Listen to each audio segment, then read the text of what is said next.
A ver, vamos a meternos de lleno en esto, porque la última semana de enero de 2026 fue de verdad como una foto fija de un mundo en plena ebullición, un momento clave en el que las reglas del juego global se estaban reescribiendo y además en tiempo real.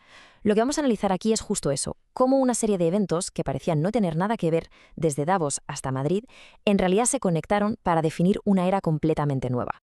Y es que esta frase del Real Instituto Elcano lo resume todo, es la clave de nuestro análisis. Captura un cambio tectónico, un auténtico terremoto en cómo funciona el mundo.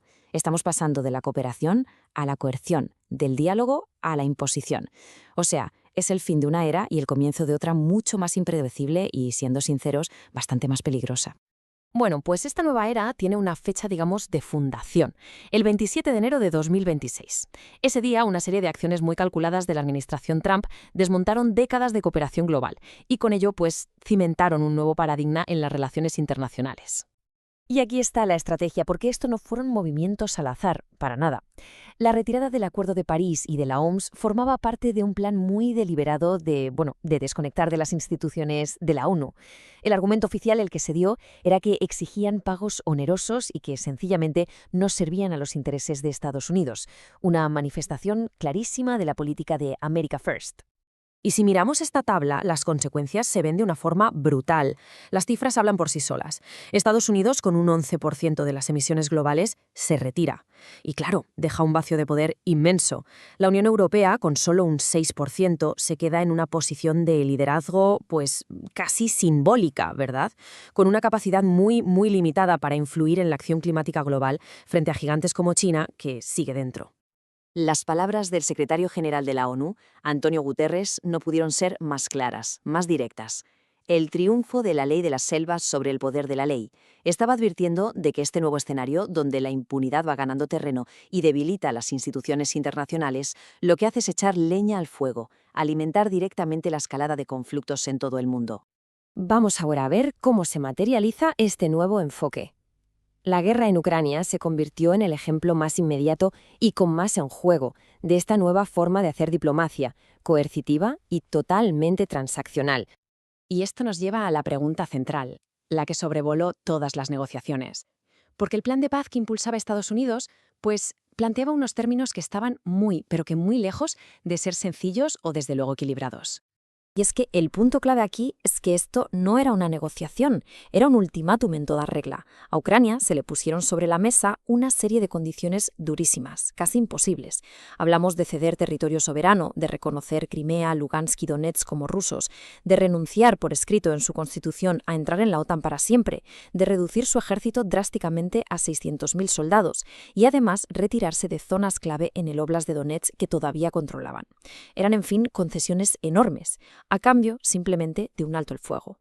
Para llevar a cabo este plan, el presidente Trump presentó en el foro de Davos un organismo totalmente nuevo, la llamada Junta de Paz. Un foro que, ojo, operaba completamente al margen de los marcos tradicionales como la ONU o la OTAN, y que, por supuesto, él mismo presidiría, consolidando así un eje de poder completamente nuevo. Vale, y ahora vamos a dar un giro de 180 grados. Dejamos el escenario global y nos vamos a centrar en un solo país, en España, porque es fascinante ver cómo estas grandes transformaciones geopolíticas, que a veces parecen tan abstractas, chocaron de frente con una serie de crisis internas y además devastadoras. Se ha llegado a llamar la Semana Negra, y no es para menos. Fue un periodo de apenas 7 días en el que la infraestructura pública del país, sobre todo la red de trenes, sufrió un colapso catastrófico. Fue una auténtica cascada de fallos, una tragedia tras otra que paralizó al país.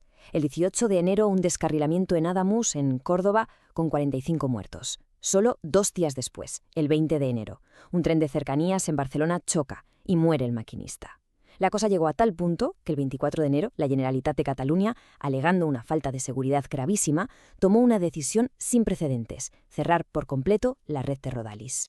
Y para que nos hagamos una idea de la escala humana de esta crisis, basta con esta cifra. 400.000. 400.000.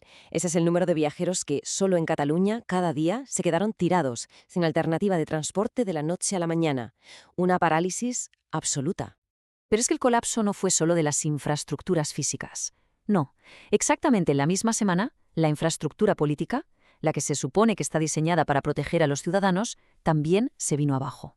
El 27 de enero, una votación en el Parlamento tumba el llamado escudo social. ¿Y qué significó esto en la práctica? Pues significó paralizar la subida de las pensiones justo cuando más falta hacía. Significó que miles de familias vulnerables perdían la protección contra los desahucios. Significó que se les podía cortar la luz, el agua o el gas si no querían pagar. Millones de personas de repente quedaron completamente expuestas. Y lo más llamativo de todo esto fue la coalición que lo hizo posible. Una alianza, insólita. PP y Vox votaron juntos, pero la clave fue el voto de Junts per Catalunya. El partido catalán justificó su no, argumentando que las medidas antidesahucios perjudicaban a los pequeños propietarios. Esto, claro, evidenció una fractura ideológica enorme en el bloque que había apoyado la investidura del gobierno. A ver, recapitulemos. El mundo abraza la mano dura. España se sumía en el caos. Parecía que todo se desmoronaba. Y entonces, justo en ese momento, ocurrió algo totalmente inesperado. En medio de toda esa crisis, el gobierno español hizo un movimiento, audaz y en la dirección completamente opuesta. Esta imagen lo resume todo a la perfección. A un lado Estados Unidos, con la política de la administración Trump, redadas masivas del ICE, deportaciones, que provocaron protestas como el paro nacional. Al otro lado, en esa misma semana, España lanzaba un plan para regularizar a casi 500.000 de inmigrantes sin papeles. 2 naciones, 2 enfoques, 2 visiones del mundo, cara a cara. Y lo más sorprendente, quizá, fue la sencillez del proceso. Los requisitos eran muy directos, muy claros. Primero, demostrar la presencia en el país antes del 31 de diciembre de 2025. Segundo, una permanencia mínima de 5 meses. Y tercero, no tener antecedentes penales ni en España ni en el país de origen. El objetivo era meridiano. Se apostaba por la integración por encima de la exclusión. Vale, volvamos ahora a la foto general. Si unimos todas las piezas de esta única y frenética semana, lo que obtenemos es una lección muy clara sobre los desafíos y también las paradojas de esta nueva era en la que ya estamos. Así que el punto crucial, la idea con la que nos tenemos que quedar es esta. La nueva realidad es una en la que el desmantelamiento del orden global tiene consecuencias directas, tangibles en casa. La inestabilidad que se genera fuera no es algo lejano, no. Actúa como un amplificador que magnifica las crisis internas, como vimos clarísimamente en el caso de España. Y terminamos con una pregunta, una reflexión final. ¿La decisión de España de apostar por una regularización masiva, justo en un contexto global de muros y de diplomacia coercitiva, nos obliga a plantearnos algo? En este nuevo mundo sin reglas que parece imponerse, ¿es la integración el máximo acto de rebeldía?